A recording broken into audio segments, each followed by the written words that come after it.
Nous sommes dans l'après-midi du 25 mars 2021. Mesdames et messieurs, merci de votre fidélité. Bonsoir et bienvenue encore une fois dans votre émission Être et Savoir sur Radio Espace, que vous retrouverez en diffusion sur la télévision pendant le week-end, toujours avec les mêmes chroniqueurs. Monsieur Vali Konaté, bonsoir et bienvenue.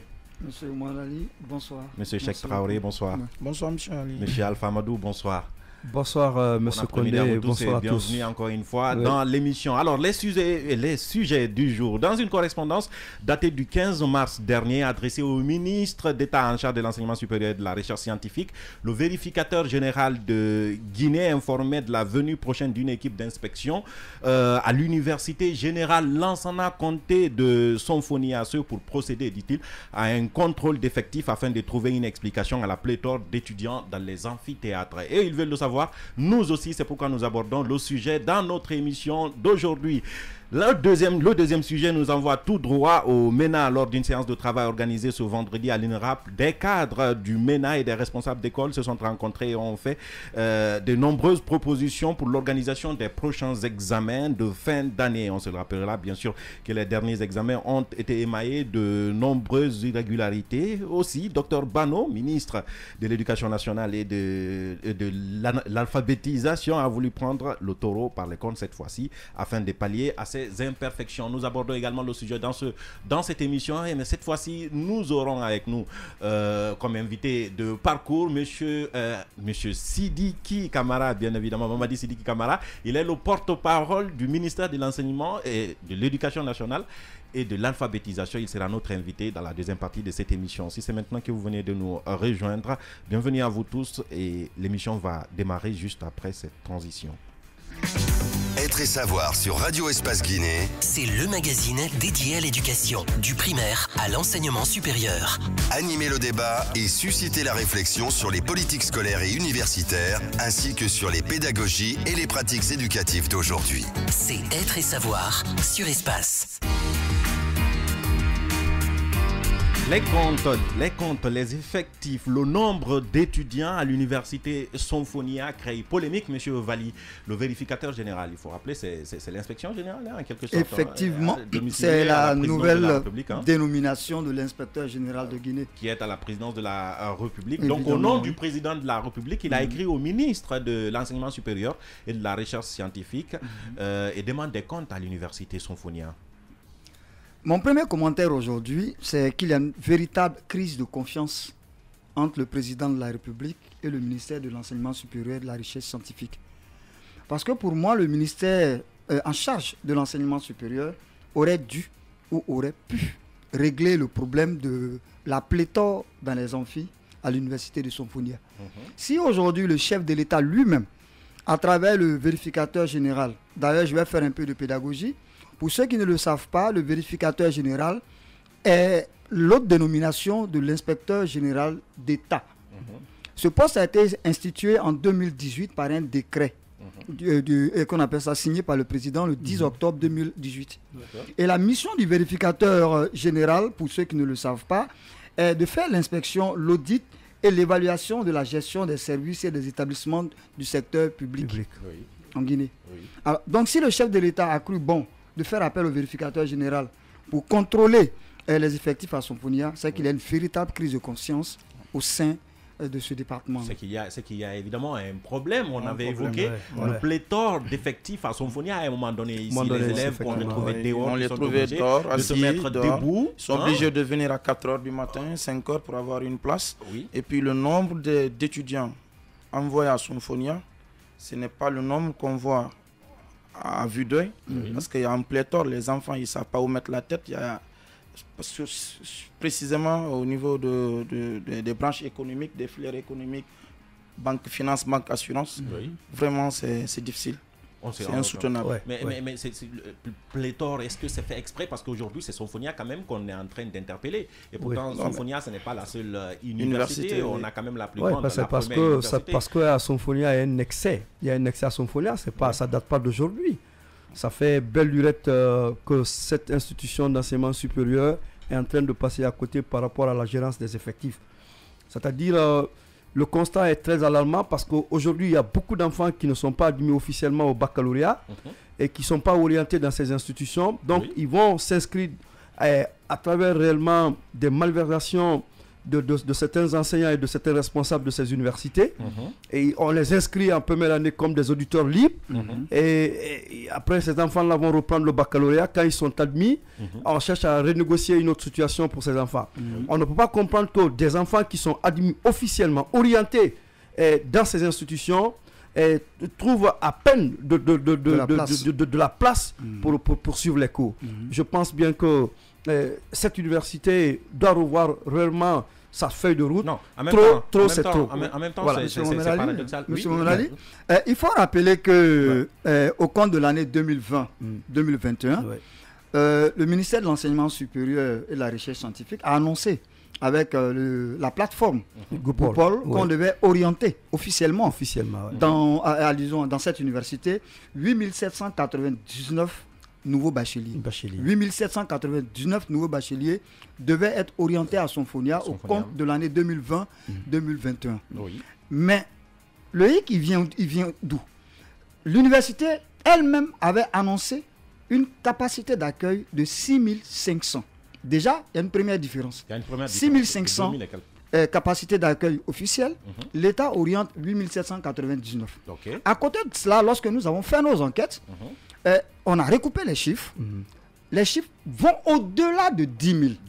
On passe d'une capacité d'accueil de 6500 étudiants à plus de 10 000 étudiants. Donc ne soyez pas surpris.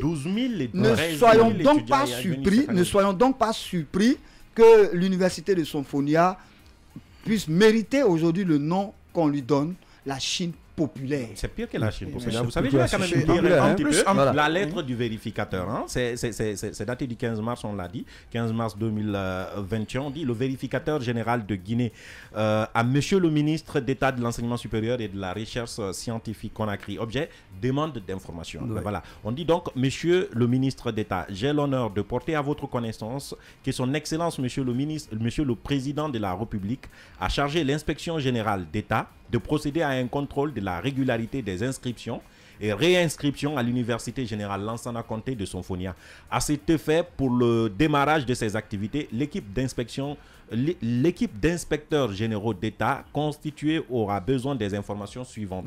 Et écoutez très bien, c'est ce qui est plus important, les résultats du baccalauréat de chacune des années académiques 2018, 2019 et 2020. Deuxièmement, la liste nominative. Donc, ils ont été plus exigeants. La liste nominative des étudiants à l'Université Générale Lansana Conté de Sonfonia au compte de l'année universitaire 2018, 2019, 2020. Monsieur le ministre d'État, la finalité de cette mission consiste principalement à trouver une explication à la pléthore d'étudiants dans les amphithéâtres de cette université en dépit des orientations faites par le ministre des tutelles sur la base de ses capacités d'accueil. Pour terminer, il dit cependant, comptant sur votre compréhension des enjeux qui attachent à cette mission et sur votre diligence, veuillez agréer, Monsieur le ministre d'État, l'assurance de mes salutations, de signer. Vous avez entendu, donc on ne va pas que sur cette année seulement. Décidément, Sonfonia reste une université à problème. Les dernières années, on demande la Je crois que M. Alpha l'a signalé. La crise est profonde. La crise est très profonde. Alors, ça ne date pas d'aujourd'hui. On a M. Fahim Bamara en ligne qu'on va prendre. M. Fahim Bamara, vous le connaissez. Il ne s'est pas longtemps pour l'éthique au sein de l'université parce qu'il est justement enseignant-chercheur au sein de cette université, M. Mara. M. Mara, bonsoir. Bonsoir Mohamed Ali. Merci d'accepter notre invitation. On se souvient de vous. Vous évoquez toujours l'éthique au sein de l'université Sonfonia quand il s'agit de l'université. Vous êtes enseignant-chercheur, je rappelle. Vous êtes enseignant-chercheur dans cette université-là. Eh bien voilà, une nouvelle information que nous voudrions trouver parce que l'inspecteur d'État, le vérificateur général, demande des comptes à l'université Sonfonia. Première question, est-ce que vous en avez entendu parler? Mohamed Ali, je suis dans la voiture. Reprenez la question, je vous reçois mal. Je disais donc, le vérificateur général demande des comptes à l'université Sonfonia. Première question, est-ce que vous avez entendu parler?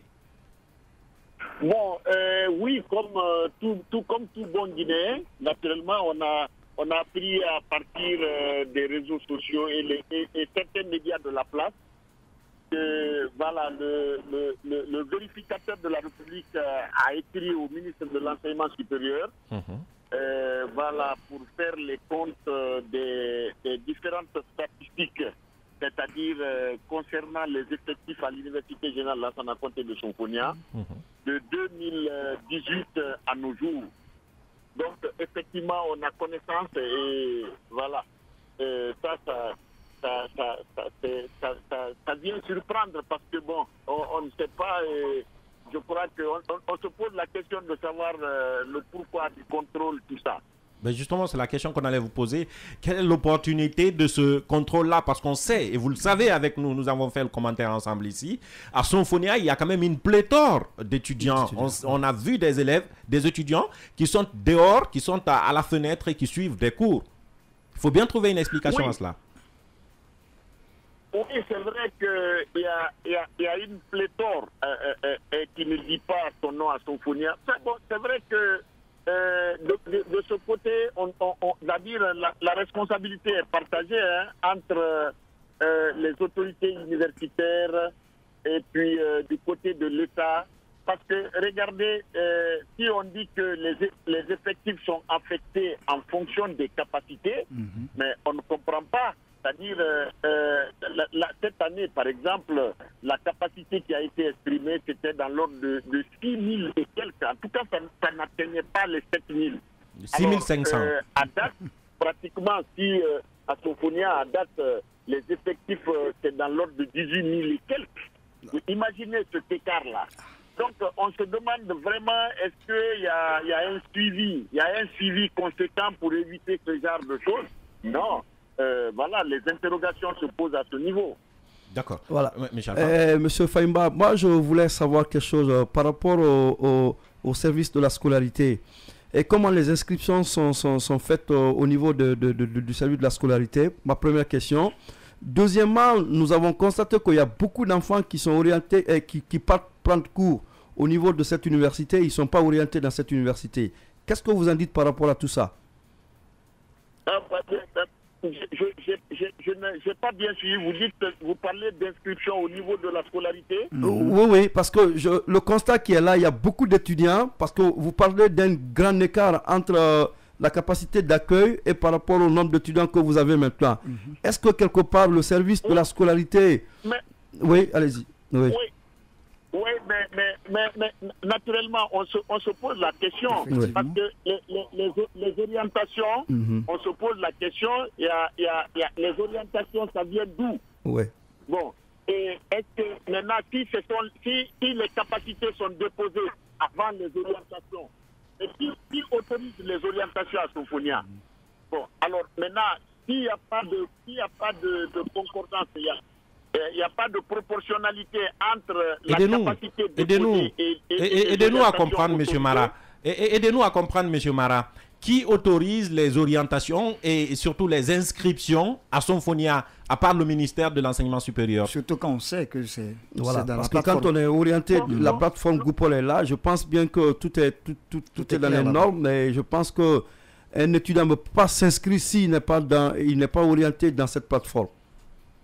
Bon, il appartient maintenant, puisqu'il y a un vérificateur qui est dépêché, je crois qu'il sera mieux placé pour situer les responsabilités, parce que cette pléthore-là ne fait pas, c'est-à-dire n'arrange personne. Oui, et évidemment, monsieur Mara, on vous connaît, on a l'habitude de vous avoir dans des émissions. Vous, je le rappelais, vous vous battez pour la morale de l'université, pour l'éthique au sein de l'université Sonfonia. Aujourd'hui, que l'université Sonfonia soit épinglée par le contrôleur, plutôt par le vérificateur général, vous auriez votre mot à dire, par exemple. Qu'est-ce que vous avez constaté qui serait pas normal?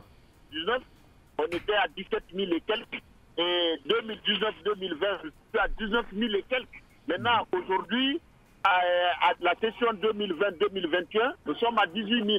Oui. D'accord, on comprend. Monsieur Mara, merci d'avoir accepté de répondre à nos questions. Oui, c'est à moi de vous remercier. Merci. Et bon après-midi à vous. Bon. L'autre hic, c'est qu'on a essayé de joindre à l'université Sonfonia.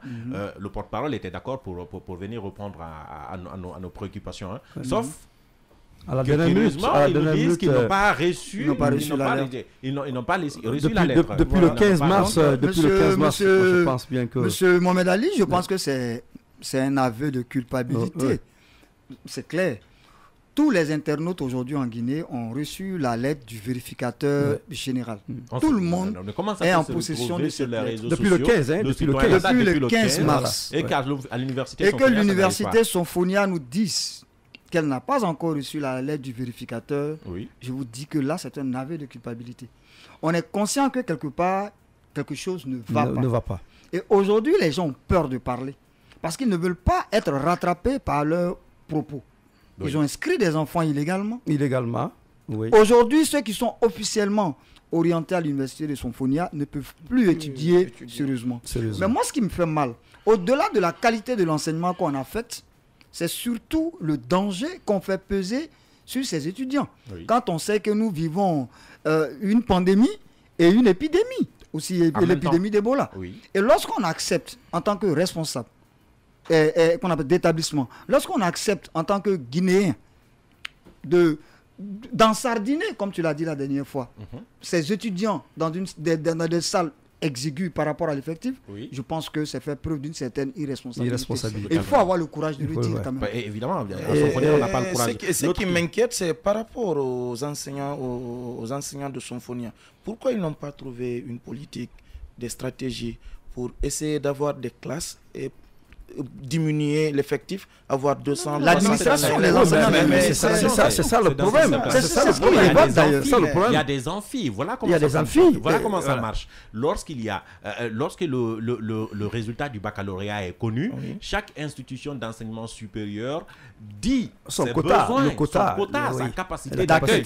Il se trouve qu'au-delà de la capacité d'accueil officielle connue de tout le monde, du ministère, du président de la République, du citoyen lambda, il y en a qui acceptent des inscriptions et ça c'est illégalement. Et on leur donne même des priorités. On sait un tout petit peu comment ça fonctionne. Et c'est d'où parfois même la plainte des universités privées, parce qu'après c'est les universités publiques qui ça nous ramène au problème des universités privées. Cet argent d'inscription ne va pas dans la caisse des 6 000. Donc les enseignants ils ne peuvent pas augmenter les heures. Monsieur Alpha m'a signalé notre problème aussi, c'est la multiplication aussi des cours payants. La multiplication des cours payants aussi fait que des salles sont occupées, ce qui fait que les étudiants ne peuvent plus utiliser ces salles. C'est que le problème officiellement, il y a quelque chose qui ne va pas. Officieusement, il y a autre chose. Mais ces étudiants, mais ils souffrent, vous n'avez pas idée. Oui, mais le problème qui est là, j'ai même entendu dire des étudiants qui témoignent effectivement qu'ils sont obligés de cotiser pour acheter des ventilateurs parce que c'est invivable dans les salles de classe. Mieux que ça. C'est dire que Sonfonia n'a pas un budget de fonctionnement. Non, mais c'est pas un problème de budget de fonctionnement. Je vais vous lire les propos d'un témoin d'une victime, s'il faut le dire ainsi. Il a dit, cette dernière-là disait, c'est une jeune étudiante qui disait qu'elle est obligée de se lever entre 4h et 5h du matin pour pouvoir arriver là-bas. Et elle se plaignait de l'insécurité. Il y en a qui passent la nuit. Et donc très souvent, elle arrive en retard, donc elle est obligée de suivre les cours, soit dehors, soit arrêtée, mais dans des conditions extrêmement difficiles, dans des conditions qui pédagogiquement sont insupportable. Quand je me dis qu'il y a assez d'espace à Sonfonia pour construire des bâtiments et tout. Mais on construit des bâtiments. Depuis 10 ans, il y a des bâtiments. Il y a des bâtiments à chaque fois, ce sont les mêmes problèmes. On a beau construire des immeubles et de trouver des salles de classe, les malhonnêtes seront toujours malhonnêtes. Les inscriptions illégales sont illégales. Moi, en tant qu'enseignant, je ne peux pas donner cours. Je ne peux pas donner cours dans une salle où il y a 1000 étudiants, alors que je ne sais pas comment ça s'est passé. Surtout que les micros ne fonctionnent plus. Les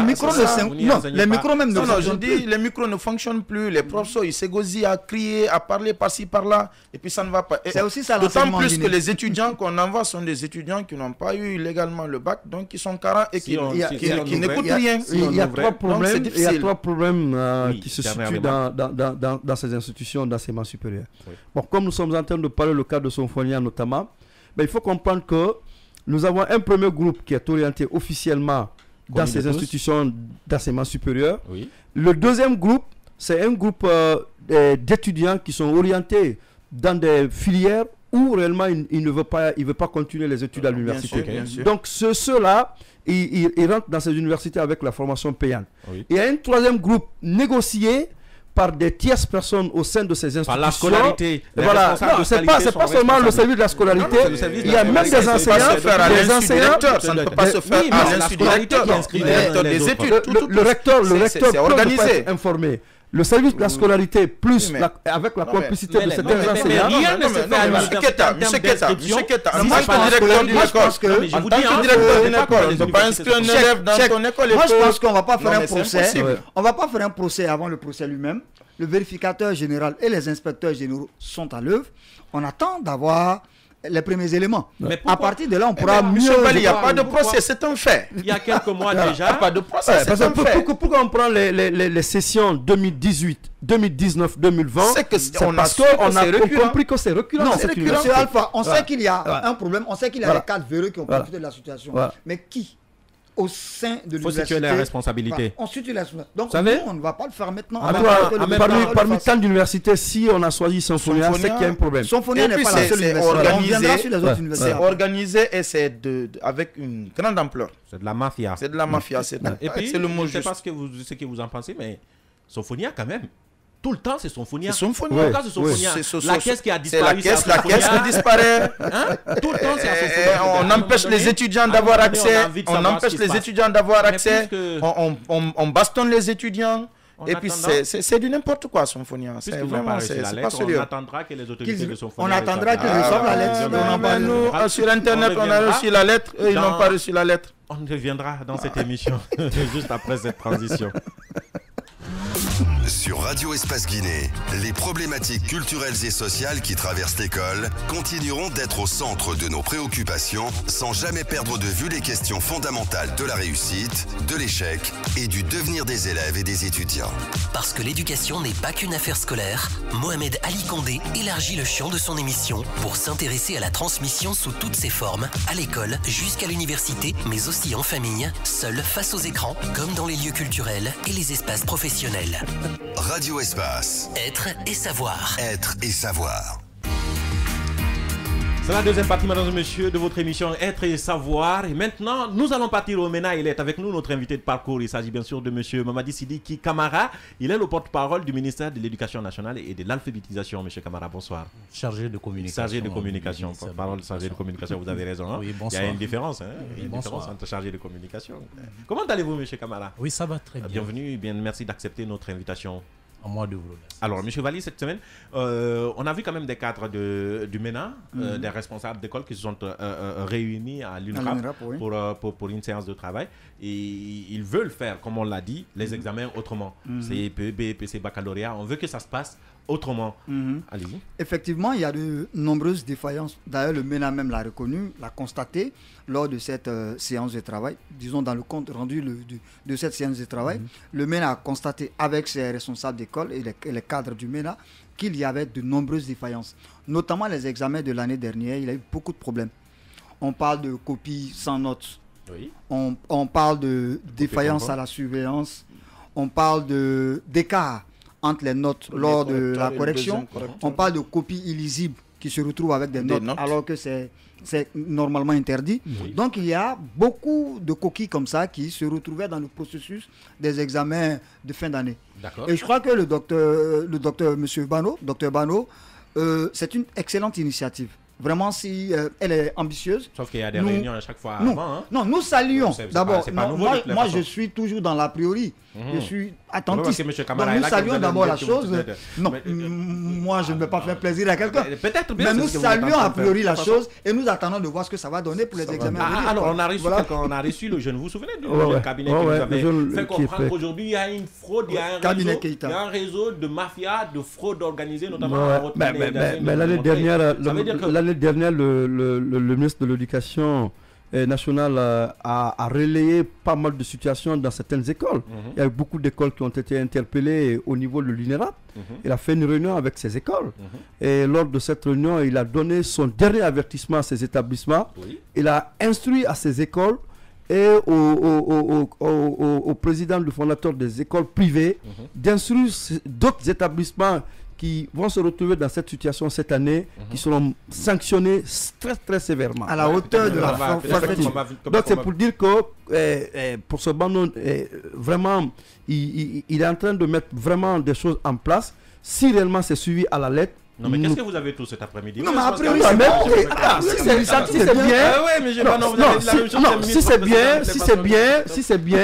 si c'est bien, il faut l'apprécier. Si c'est pas bien, ce que vous êtes en train de dire, c'est bien parce que les examens, on n'a rien.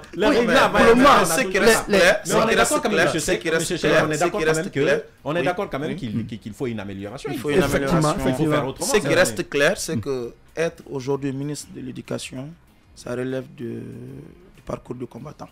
Parce que c'est un département complètement miné. Ok. Un jour, je l'avais dit, il peut réussir si on lui laisse les mains libres. Mais le département du MENA est un département où tout est difficile. Tout ce que tu dis se retourne contre toi à un moment donné. D'accord. Donc le ministre, il est en train de poser des jalons. On va voir. Peut-être qu'on a des futurs porte-parole. On va voir comment ça va se passer. Mais on lui donne le bénéfice du doute. On va voir ce qui va s'en suivre. Il n'y a pas de délégation quand le propriétaire de la parole est là. Donc le propriétaire de la parole est là, monsieur Camara. Encore une fois, merci d'accepter notre invitation. Première question, est-ce qu'aujourd'hui, nos examens nationaux sont crédibles? Bon, crédible, c'est peut-être trop dire, parce que quand on sait qu'il n'y a pas d'œuvre humaine qui soit parfaite, ce que je sais, c'est que à chaque fois que nous organisons les examens nationaux, que ce soit cette année ou les années passées, nous savons qu'il y a toujours des leçons à tirer. Et à chaque fois qu'on tire des leçons, peut-être qu'on se félicite de certains aspects où on croit avoir fourni de pour aller vers la perfection. Il y a aussi qu'on se rend compte en faisant honnêtement un diagnostic réel qu'il y a des imperfections. Donc c'est à l'image de l'année dernière. Parler d'examen crédible, je ne peux pas le dire parce que nous-mêmes, vous venez de le dire, nous avons essayé de passer en revue tout le déroulement de ces examens nationaux l'année dernière. Et nous-mêmes, avec notre conscience, avons constaté, en essayant de mettre en place des organisations, des commissions pour tirer des leçons, faire des rapports.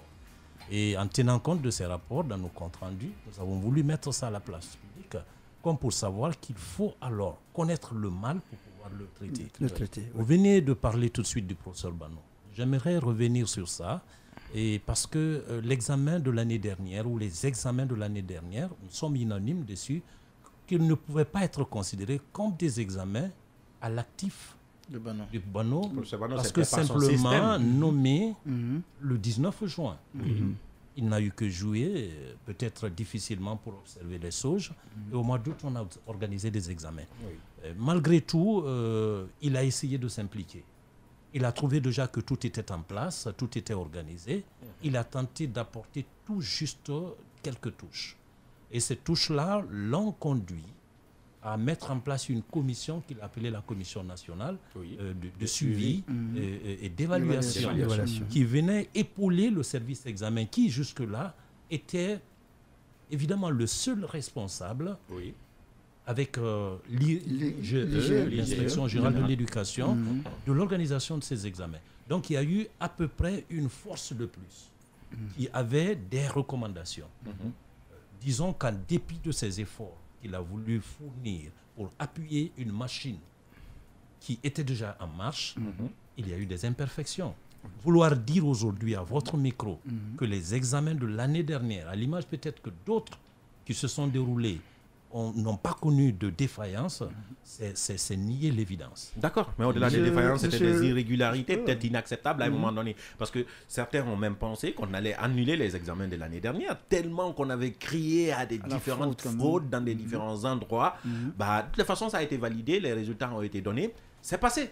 Cette année, qu'est-ce qui est prévu justement dans le cadre des réformes? Oui, d'abord avant de parler de ce qui est prévu, il ne faut pas aussi aller dans l'excès. D'accord. Je ne crois pas que les examens de l'année dernière, bien fraude, oui, mais de nature à ne pas valider les examens, je ne suis pas d'accord. D'accord. Parce que je sais que si aujourd'hui vous et moi, nous parlons du nombre de téléphones, nous parlons des groupes qui ont commencé à se reconstituer autour des centres d'examen, des réalités qui avaient disparu dans le circuit, c'est qu'il y a eu aussi une vigilance qu'il faut reconnaître. Et si un enfant qui veut frauder intègre l'école, il intègre la salle d'examen, il réussit à se servir de l'instrument de fraude, il réussit à sortir sans être mis en hors d'état de nuire, il aurait réussi. Mais compter aujourd'hui jusqu'à 500, 400, tel que d'autres le disent, 800, 900 téléphones, que ce soit en Guinée ou ailleurs, c'est quand même le résultat d'une certaine vigilance que nous allons continuer à renforcer. Justement, pour arriver à votre question, dans ce cadre-là, il faut dire que professeur Bano sait que qui veut voyager loin ménage sa monture. Et c'est pourquoi vous avez constaté qu'il rencontre périodiquement, pédagogiquement, des acteurs qui sont des acteurs essentiels dans l'organisation de ces examens. Il fallait absolument commencer par ces responsables d'école. Ce sont eux qui proposent les listes des correcteurs, ce sont eux qui nous remontent les listes des candidats, ce sont eux quand il est question de parler de liste des surveillants, c'est encore eux. Le MENA ne peut pas être à Conakry et connaître des enseignants, les connaître dans leur moralité et dans leur crédibilité du point de vue comportement. Donc c'est un maillon essentiel qu'il fallait d'abord rencontrer, passer la parole et peut-être pour la première fois à ce maillon-là face à face pour savoir ce qu'il pense de l'organisation et quelles sont les propositions qu'il est censé apporter. Ce maillon-là, c'est effectivement des responsables d'école. Alors c'est cette rencontre, pour être peut-être bref, qui a eu lieu la fois dernière sous la houlette de professeur Bano. Il a eu le temps, mais pour les faire venir dans le cercle, il fallait leur montrer quelque chose. Le constat a été fait à 3 niveaux. Je crois avoir détaillé ça dans un compte-rendu que vous avez dû recevoir sur notre page officielle. Et dans ce constat, l'IGE, l'Inspection générale de l'éducation, et le service national de l'évaluation et la commission qui a été mise en place par le professeur Bano, 3 rapports tout de suite ont été montrés, détaillés par ceux-là juste qui ont été chargés du travail. À l'écoute de ces 3 rapports, ils ont été galvanisés, ils ont été informés. Et tout de suite, une réunion de cabinet s'est transformée en une sorte d'atelier. Il fallait méthodiquement leur passer la parole en les plaçant par commune et par commission de travail. Voilà, vous venez de suivre des rapports. Peut-être que dans ces rapports-là, il y a des points que vous connaissez, qui n'ont pas été soulevés dans les différents rapports. Alors vous avez le temps en 30 minutes ou 1 heure de vous constituer en des commissions techniques de travail. 1 heure leur a été accordée. Et tout de suite, ils ont eu le temps d'ajouter ce qu'on a dû peut-être omettre, oublier dans ces différents rapports, les 3 rapports présentés. Ils ont eu le temps de signaler et au-delà, ils ont fait des propositions de sortie de cette situation. Ça veut dire quoi qu'aujourd'hui, voilà. Donc, on dit souvent à mauvais maçon, point de bons outils. Hein. Est-ce que dans sa volonté de réformer le processus des examens de fin d'année, est-ce que le professeur Bano a pensé réaménager cette équipe-là? Parce qu'il y a un problème. Je me suis rendu compte qu'on n'a pas encore situé les responsabilités vis-à-vis de la catastrophe de l'année dernière. Parce que moi, je parle de catastrophe, j'étais très mal à l'aise. Et Dieu seul sait ce qu'on a vu. Est-ce qu'il y a eu un réaménagement de la structure même qui avait organisé les examens l'année dernière? L'organisation des examens nationaux relève de la compétence d'un service. Le service d'examen. C'est un service qui a les prérogatives et qui est chargé d'organiser ces examens. Mais ce service relève du MENA, ça vous coupe la parole. Bien entendu. Dirigé par le ministre. Écoutez, si vous, aujourd'hui, vous prenez des rôles en tant que tels, dévolus à chaque structure, je ne crois pas que vous pensiez que ce service-là, ou les éléments qui y sont, soient coupables jusqu'à un certain niveau. Un élève qui vient dans une salle de classe, armé d'un instrument de faute, n'est pas la faute à celui qui organise les dispositifs peuvent être là. Mais les dispositifs sont exécutés par des personnes que sont des enseignants qu'on appelle des surveillants. Quelle que soit la volonté du professeur Bano, il va vouloir être si strict qu'il veut avoir un examen ou des examens crédibles, clairs. Mais je vous garantis une seule chose, le professeur Bano ne peut pas être à tous les niveaux. Il ne peut être que confiant en lui-même et passer sa confiance à un certain nombre d'enseignants choisis pour leur moralité et leur confier le même rôle. Mais écoutez, quand cet élève rentre en combine avec cet enseignant qui accepte que l'élève ait accès à la salle de classe avec cet instrument de fraude, par légèreté ou par complicité, je ne saurais le dire, et que cet enseignant tel que vous avez constaté dans le déroulement, est un enseignant qui va jusqu'à prendre la responsabilité de se mettre au tableau pour une épreuve de dictée et écrire quelque chose pour l'élève, sous prétexte qu'il l'aide. Toi, tu es à Conakry en tant que premier responsable ou en tant que service organisateur de ces examens. Écoutez, tant que cet enseignant n'est pas travaillé dans sa tête, dans sa moralité, qu'il sache qu'il représente et qu'il incarne quelque chose, même pas pour le professeur Bano, encore moins pour le service organisateur, mais pour la nation. Oui, et effectivement, excusez-moi, monsieur, il est vrai qu'il y a eu des problèmes dans les centres avec les correcteurs, avec les surveillants et autres, mais il y a eu un sérieux problème au niveau du secrétariat. Parce qu'il y a des gens qui étaient au niveau du secrétariat qui n'avaient rien à voir avec les enseignants. Deuxièmement, à la correction, il y a des enseignants qui sont dans les salles de terminale. Ils se plaignent, ils n'ont pas été choisis. Il y a des enseignants qui sont en 11e, en 12e, qui n'ont rien à voir avec ceux qui collège, ont le collège, qui sont venus corriger à la place des enseignants. Ce qui fait que le premier correcteur donne 6, le deuxième correcteur donne un 18. Et ça s'est fait au vu et au su de tout le monde. Mais au secrétariat, quel enseignant qui est venu écrire son nom sur la liste du secrétariat? Ça vient de là-haut. Et il y a eu de sérieux problèmes. Il est vrai que l'enseignant en classe, nous avons fui nos responsabilités parce que ce n'est pas le ministre qui a dit à un élève de venir avec un téléphone. Et si un élève arrive à se connecter, à envoyer quelque chose sur Facebook et qu'on lui réponde qu'il ait le temps d'écrire, c'est la faute au surveillant. Oui, mais M. Cheikh, c'est bien beau d'éloigner la responsabilité du MENA. Non, je ne l'éloigne pas, je situe les responsabilités. Là-bas, la responsabilité incombe à l'enseignant, aux délégués et aux membres de la cellule à l'école. Mais au niveau de la correction, il y a des copies qui sont restées sans être corrigées.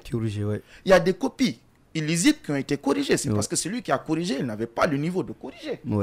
C'est ça la réalité. Y a-t-il eu des sanctions? Qu'est-ce que le ministre ou le MENA propose par rapport au problème du secrétariat? Parce qu'il y a des feuilles qui ont été mal découpées. Justement. Ou les PV ont disparu. Donc qu'est-ce que le ministre C'est ce que j'allais poser comme question. Le choix des hommes. Voilà. Le choix des hommes. Parce que pour nous, le ministre Bano, c'est vrai, il est à Conakry. Mais à Mamou, par exemple, l'inspecteur est le ministre Bano. À Kankan, le DPE est le ministre Bano. C'était n'importe quoi. Le proviseur est le ministre Bano. Donc, ce sont des hommes de confiance de l'administration Bano au niveau du MENA que nous sommes en train d'interroger. Le choix de ces hommes cette année, qu'en est-il? Voilà, vous faites bien de dire, je pense que nous allons nous comprendre dans ce débat parce qu'on n'est pas trop différents l'un de l'autre. Moi, j'essayais de situer la responsabilité par étape. Tout ce que vous dites là se trouve dans le compte rendu. Si nous avons rencontré les chefs d'établissement, c'est que c'est eux qui choisissent. C'est eux qui choisissent. Et lorsque nous avons fait la projection en détail, il y en a parmi eux qui peut-être étaient étonnés. Et vous avez dû constater dans les propositions de solutions qu'ils ont faites, ils ont voulu que la liste ou les listes telles qu'elles partent de leur école respective soient reconduites et considérées jusqu'à l'exécution. C'est une des propositions qu'ils ont faites et sur laquelle ils ont insisté. Comme cela, ce qui voudrait dire que peut-être quelquefois, ils ont même dit en termes clairs qu'il faut éviter les infiltrations sur la liste des surveillants.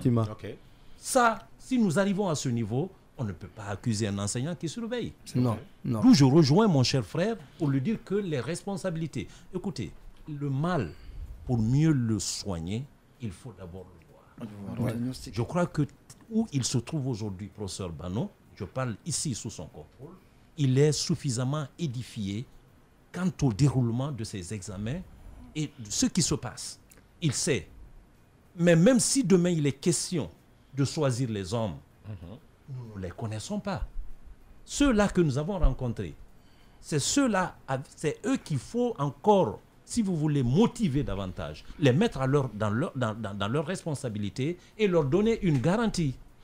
Parce que ce sont les responsables de classe, les responsables de Camara, Monsieur Camara, dans ce cadre, est-ce que le ministre a les mains libres? Bien sûr, pourquoi pas? Le ministre est la dernière autorité. Est-ce qu'il peut démettre un cadre supérieur du MENA qui a failli? Le ministre, il reviendra. Est-ce qu'il peut le sanctionner? Il a le pouvoir de sanction de tous les cadres du MENA. Il reviendra. Vous allez peut-être être étonné. Parce que celui que je vois, je sais à quoi il est capable d'aboutir. D'accord. Il veut des examens cette année qui sont mis à son compte. Il l'a promis, depuis l'année dernière. Propre. Il a dit l'année dernière, si jamais il est là cette année, et ce départ-là nous montre qu'effectivement, il veut s'informer. Il veut mettre chacun dans son rôle. C'est ça. Mais celui que j'ai vu n'hésiterait pas. Je ne suis pas mieux placé ou plus placé que lui de dire ce qu'il aura à faire. Mais démettre de ses fonctions, c'est la moindre des choses. Peut-être de ses sanctions, c'est la moindre des choses. M. Kamara, moi je voulais revenir un peu sur le cas des primes. Et l'année dernière, nous avons... D'ailleurs, ça fait plusieurs années, nous constatons cela dans les différents centres d'examen. Il y a certains fondateurs d'écoles qui se permettent d'aller faire substituer les enseignants qui surveillent où se trouvent leurs candidats. Ils vont aller substituer les surveillants dans ces écoles et remplacer par les surveillants de son établissement pour aller surveiller dans ces écoles. En contrepartie, la prime qui est allouée à ces enseignants, le fondateur paye cette prime. Mieux que ça, nous avons constaté l'année dernière principalement dans les centres, il y avait les enfants cotisaient dans les centres d'examen. Ça arrive souvent. Oui, mais l'année dernière c'était autre chose. Ils contribuaient dans les centres d'examen. Vous pouvez rencontrer qu'un enseignant peut se retrouver lui seul par jour 1,5 million. Nous on s'est posé la question. Quand on a eu un contact avec ces enseignants, on a dit, mais pourquoi vous vous comportez de cette façon?